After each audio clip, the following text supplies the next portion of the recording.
Hello friends, কেমন আছেন সবাই? আজকের ভিডিও এমন কিছু টপিক নিয়ে সাজানো হয়েছে যেটা আমাদের সবার মনে সব সময় ঘোরাঘুরি করে, কিন্তু এর উত্তর কোনো সময় পাই না। আজ আমি আপনাদের সমস্ত প্রশ্নের উত্তর দেব।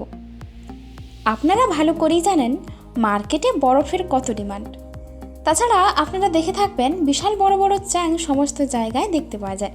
বিশেষ করে মাছের দোকানদাররা বরফ কিনে নেয়, আর বরফ ছাড়া তো কোনো কিছু কথা চিন্তা করাই যাবে না।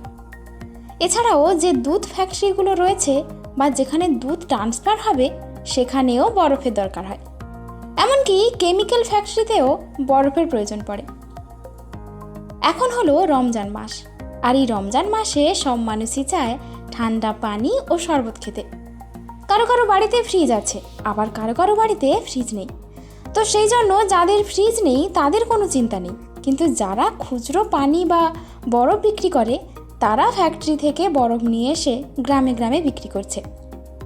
এই সমস্ত বড় ফ্যাক্টরিতে বিশাল বড় পরিমাণে বরফ কিভাবে তৈরি করা হয় এটা হয়তো আজ পর্যন্ত আপনি কোনোদিন স্বপ্নেও ভাবেননি। তো চলুন বন্ধুরা, শুরু করা যাক আজকের এই মজাদার প্রতিবেদন। আজ আমি আপনাদেরকে বরফ তৈরি করার ফ্যাক্টরিতে নিয়ে যাব। এখানে দেখতে পাবেন কি সুন্দর মজাদার মেশিনের সাহায্যে বরফ তৈরি করে ফেলছে। এখানে কম খরচে অনেক বেশি পরিমাণে বরফ তৈরি করা যায়, কিন্তু তার সাথে সাথে অনেক শ্রমিকের প্রয়োজন পড়ে, এমনকি অনেক মেশিনেরও প্রয়োজন পড়ে। এই প্রসেসে বিশেষ করে অ্যামোনিয়াম গ্যাসের ব্যবহার করা হয়।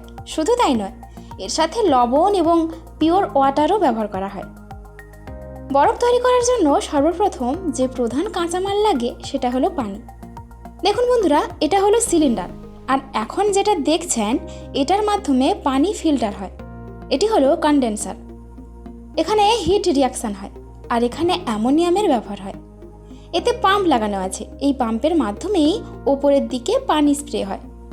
ওপরের দিকে পানিটা যখন স্প্রে হয়, রেফ্রিজারেন্ট তার গরম পানি বের করে দেয়, ফলে রেফ্রিজারেন্টটি গ্যাস থেকে লিকুইড ফর্মে কনভার্ট হয়। এই জন্য এটিকে কনডেন্সার বলা। দেখুন, এর নিচে অনেক পানি লোড আছে। এই ট্যাঙ্ক থেকে পানি সাপ্লাই হয় উপরে স্প্রে হওয়ার জন্য, আর এখান থেকে ওয়াটার বারবার রিসার্কুলেট হতে থাকে।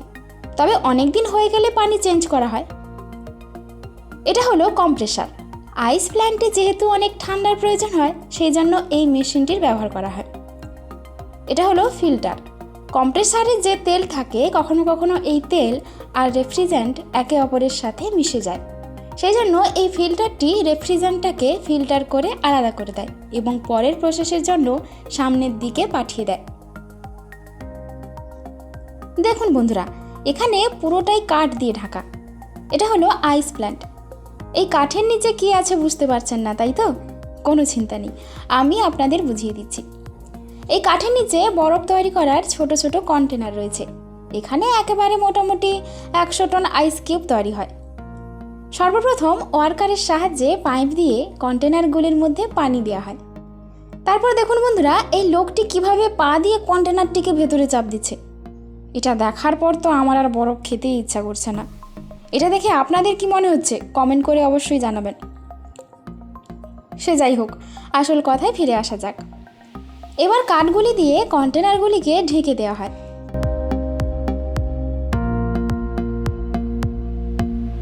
এবার বরফ তৈরি হয়ে গেছে। যেহেতু এগুলি অনেক ভারী, সেই জন্য মেশিনের সাহায্য নিয়ে কন্টেনারগুলিকে বাইরে বের করা হয়। যেহেতু এখন এগুলি অনেক ঠান্ডা, এই জন্য পাইপ দিয়ে এগুলির ওপর পানি দেওয়া হয়। তারপর কন্টেনার থেকে বরফগুলি বের করে নেওয়া হয় এবং কয়েকজন ওয়ার্কার মিলে ট্রাকে বরফগুলি এক এক করে তুলতে থাকে। এইভাবে সব বরফগুলিকে ট্রাকে তোলা হয়। তারপর এগুলোকে লম্বা লম্বা করে সাজানো হয়। বরফগুলি যেহেতু অনেক ভারী হয়, সেই জন্য সাঁড়াশি দিয়ে এগুলোকে তোলা হয়। এবার বরফগুলি সমস্ত জায়গায় সাপ্লাই করা হয়।